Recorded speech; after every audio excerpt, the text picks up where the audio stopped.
Welcome to నేను నా kitchen talks. ఈరోజు బెంగళూరు స్పెషల్ దొన్నె బిర్యానీ ట్రై చేశాను.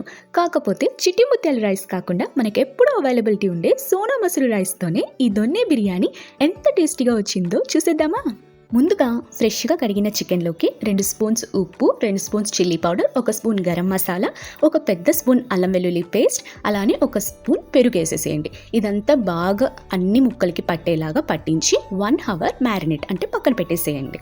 ఇక్కడ నేను 2 గ్లాసులు పెద్ద గ్లాసుల రైస్కి 3.5 గ్లాసులు వాటర్ తీసుకున్నాను. అది కూడా నానబెట్టి పక్కన పెట్టేశాను. ఆనియన్స్ సన్నగా తరిగేసాం. గ్రీన్ పేస్ట్ కోసం 2 కప్పులు పుదీనా, 2 కప్పులు కొత్తిమీర, 1 కప్ మెంతాకు తీసుకున్నాను.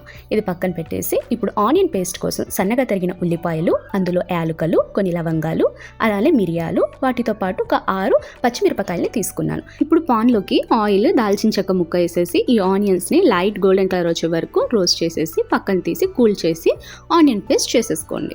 ఇప్పుడు అదే ప్యాన్లోకి కొంచెం ఆయిల్ వేసుకొని పుదీనా, కొత్తిమీర, మెంతాకు పచ్చివాసన పోయేదాకా రోస్ట్ చేసి చల్లార్చుకొని గ్రీన్ పేస్ట్ చేసి పక్కన పెట్టేసేయండి. బిర్యానీ సామాగ్రిలన్నీ పక్కన తీసి పెట్టేసుకున్నారు. ఇప్పుడు మ్యాగ్నేట్ చేసిన చికెన్ కూడా రెడీ. ఇప్పుడు కుక్కర్ తీసుకొని ఆయిల్ వేసుకొని 1 స్పూన్ ఆయిల్, 3 స్పూన్లు నెయ్యి వేసుకొని ఈ బిర్యానీ సామాగ్రిలన్నీ వేసేసి సన్నగా తరిగిన ఉల్లిపాయలు వేసేసి 1 స్పూన్ అల్లం వెల్లుల్లి పేస్ట్ కూడా వేసి బాగా కలిపేసుకోండి. ఇందులోకి ఒక చిన్న సైజ్ టమాటాని కూడా కట్ చేసి వేసేసుకోండి. కర్ణాటక ఫేమస్ దొన్నె బిర్యానీ అనేది 17వ శతాబ్దం మరాఠా సామ్రాజ్యం పరిపాలించేటప్పుడు వాళ్ళ మిలిటరీ సైనికుల కోసం ఈ విధంగానే భోజనాన్ని తయారు చేసి దొన్నె అంటే ఒక ట్రెడిషనల్ అరిటాకులో చేసిన గిన్నెలో వడ్డించేవాళ్ళు.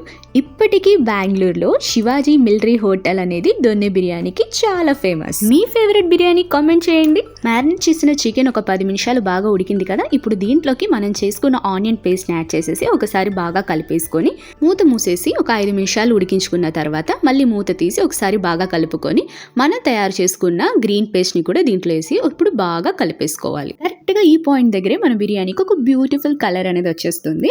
దీన్ని కొంతసేపు అలా కలిపేసుకొని ఇప్పుడు దీన్ని 2 విజిల్స్కి పెట్టేసేయాలి. ఆ తర్వాత నేను బిర్యానీ చేయడానికి వేరే బౌల్లోకి ట్రాన్స్ఫర్ చేసుకుంటున్నాను. 2 గ్లాసుల సోనా మసూరికి నేను 3.5 గ్లాసులు నీళ్ళు వేసుకున్నాను. వాటర్ మరిగేటప్పుడు మనం నానబెట్టుకున్న బియ్యం వేసేసి 5 నిమిషాలు లో ఫ్లేమ్ మీద పెట్టి ఉడికిస్తే మన సూపర్ బిర్యానీ అనేది రెడీ అయిపోతుంది.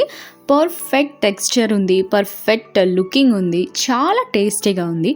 చిట్టి ముత్యాల రైస్తో చేసుకునే ఈ బిర్యానీని మీ ఇంట్లో ఉన్న సోనా మసూరి రైస్తో ఇలా ఒకసారి ట్రై చేసి చూడండి. యమ్మీగా ఉంది.